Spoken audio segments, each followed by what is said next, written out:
महबूब इलाही को इम्तिहान और आजमाइश की सख्त तरीन मंजिलों से गुजरना पड़ता है और कदम कदम पर जानिसारी तस्लीम और रज़ा का मुजाहरा करना होता है। उम्मत मुस्लिमा का इज्मा है कि अल्लाह ताला के बाद तमाम मखलूक़ात में अंबिया किराम अलैहिम अस्सलाम का मर्तबा है और वही अल्लाह ताला के सबसे ज्यादा करीब है, जो अल्लाह ताला की तरफ से भेजी गई आजमाइश में पूरे उतरे और उन्होंने अल्लाह ताला की रज़ा और खुशनूदी के लिए रब्बु करीम के हर हुक्म के सामने सर तस्लीम खम किया। अंबिया किराम अलैहिम अस्सलाम को इशात दीन की मेहनत के सबब इम्तिहान व आजमाइश से दो चार होना पड़ा। हर नबी और रसूल के इम्तिहान का अंदाज मुख्तलिफ था। अल्लाह ताला के उन्हें बरगुज़ीदा पैगंबरों में से एक हजरत इब्राहीम अलैहि अस्सलाम है। आप अलैहि अस्सलाम अल्लाह ताला के जलील अल क़द्र पैगंबर और तस्लीम व रज़ा और इताअत रबानी के पैकर थे। अल्लाह ताला ने उन्हें अपना खलील करार दिया। हजरत इब्राहीम अलैहि अस्सलाम की सारी जिंदगी इस्तिकामत दीन के लिए पेश की जाने वाली अजीम कुर्बानियों से इबारत है। अल्लाह रब्बुल इज़्ज़त को आप अलैहि अस्सलाम का जज्बा कुर्बानी व इस्तिकामत इस कदर पसंद आया कि यही जज्बा कुर्बानी हर दौर के लिए ईमानी मेयार और कसौटी करार दिया गया है। आप अलैहि अस्सलाम हर इम्तिहान व आजमाइश में कामयाब व कामरान हुए, यहाँ तक कि अकीदा तौहीद बयान करने और अब्द शिकनी की पादाश में आप अलैहि अस्सलाम को बादशाह नमरूद ने आग में डाला तो आप अलैहि अस्सलाम अज़मत दीन और अकीदा तौहीद की सरबलंदी के लिए पूरी तरह साबित कदम रहे। बिलाखिर अल्लाह ताला का फरमान मुबारक जारी हुआ, हमने हुक्म दिया आग को, ए आग सर्द हो जा और इब्राहीम अलैहि अस्सलाम पर सलामती वाली हो जा। शायर मशरिक अल्लामा मोहम्मद इकबाल ने इस हकीकत को बहुत खूबसूरत अंदाज में बयान किया है। आज भी हो जो इब्राहीम का ईमा पैदा, आग कर सकती है अंदाज गुलसिता पैदा।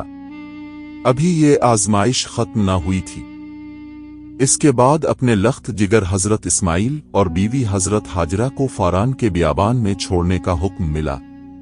ये भी कोई मामूली इम्तिहान न था, सख्त आजमाइश का मरहला था। बुढ़ापे की तमन्नाओं का मरकज, रातों और दिनों की दुआओं का समर, कल्ब व नजर का चराग हजरत इस्माइल अलैहि अस्सलाम, जिसको अब सिर्फ हुक्म इलाही की तामील में एक बेआबो गया मकाम पर छोड़ आते हैं और पीछे मुड़कर भी नहीं देखा कि कहीं ऐसा ना हो कि शफकत जोश में आ जाए और हुक्म रबानी की तामील में लग़ज़िश हो जाए। इन कठिन मंजिलों को उबूर करने के बाद अब तीसरी आजमाइश की तैयारी है, जो पहले दोनों इम्तिहानों से कहीं ज्यादा सख्त है। हजरत इब्राहीम अलैहि अस्सलाम 3 रात मुतवातिर ख्वाब देखते हैं कि अल्लाह ताला फरमा रहे हैं, ए इब्राहीम, तो हमारी राह में अपने इकलौते बेटे को कुर्बान कर दे। हजरत इब्राहीम अलैहि अस्सलाम तस्लीम व रज़ा और इताअत रबानी का पैकर बनकर तैयार हो गए। चूंकि इस इम्तिहान व आजमाइश में बेटा भी शरीक था, इसलिए बाप ने इताअत शियार और फर्मा बरदार बेटे को अपना ख्वाब और अल्लाह ताला का हुक्म सुनाया और अपने 9 उम्र फर्जंद से पूछा, ए मेरे बेटे, मैंने ख्वाब में देखा कि मैं तुझे ज़बह कर रहा हूं, बता तेरी क्या मर्जी है। हजरत इब्राहीम अलैहि अस्सलाम ने अपने बेटे से राय इसलिए नहीं पूछी कि अगर बेटे की राय होगी तो ऐसा करूंगा, वरना मैं अपने बेटे को ज़बह नहीं करूंगा, ऐसा हरगज़ नहीं।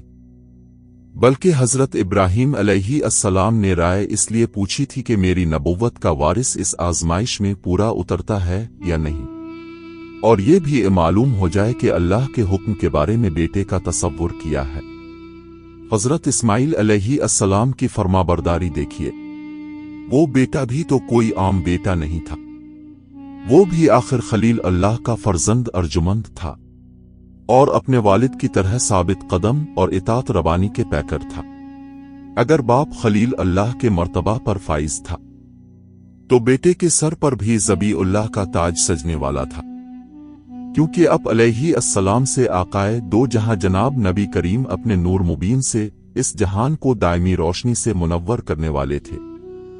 इसलिए वारिस नबूवत ने भी इताअत की हद कर दी। अब अलैहि अस्सलाम ने अपने बाप के आगे सर को झुका दिया और ये भी नहीं पूछा कि अब्बा जान मुझसे क्या जुर्म सरजद हुआ है। میری خطا کیا ہے جو آپ مجھے موت کے حوالے کرنے جا رہے ہیں؟ بلکہ قربان جاؤں اس بیٹے پر جس نے نہایت عاجزی سے اپنے باپ کے آگے گردن جھکاتے ہوئے جو کلمات اپنی زبان سے ارشاد فرمائے وہ قیامت تک نسل انسانی کے لیے مشعل راہ بن گئے۔ بیٹے نے کہا، اے ابا جان، اب وہی کیجئے جس کا آپ کو حکم دیا گیا ہے، انشاءاللہ اب مجھے ان قریب صبر کرنے والوں میں سے پائیں گے۔ اے ابا جان، میں روؤں گا نہیں اور نہ ہی میں چلاؤں گا اور نہ ہی آپ کو اس کام سے منع کروں گا۔ اب آپ چلیے اور اس حکم کی تعمیل میں دیر نہ کیجیے، انشاءاللہ آپ مجھے صبر کرنے والوں میں سے پائیں گے۔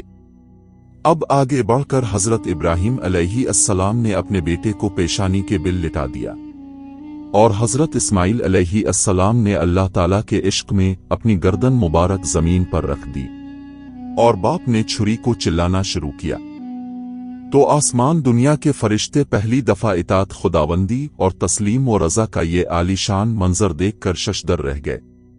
قریب تھا کہ چھری چل جاتی، لیکن اللہ کریم کی طرف سے ندا آئی، اے ابراہیم، تم نے خواب کو سچ کر دکھایا، یہ ایک بڑی آزمائش تھی، تم اس میں کامیاب ہوئے، اور اللہ تعالیٰ نے جنت سے حضرت اسماعیل علیہ السلام کے بدلے قربانی کے لیے ایک دمبا بھیج دیا، اور یوں یہ سنت ابراہیمی قیامت تک ہر صاحب استطاعت پر واجب کر دی۔ حقیقت یہ ہے کہ حضرت ابراہیم علیہ السلام کی جانب سے بارگاہ خداوندی میں حضرت اسماعیل کی یہ قربانی ایک عظیم اور یادگار قربانی تھی، جس کی مثال دینے سے آج تک دنیا قاصر ہے۔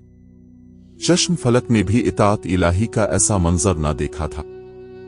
صبر و استقامت اور جانثاری بھی محو حیرت تھے کہ ایسا باپ جسے بڑھاپے میں اولاد نصیب ہوئی، اسی پر وہ چھری پھیرنے چلا ہے۔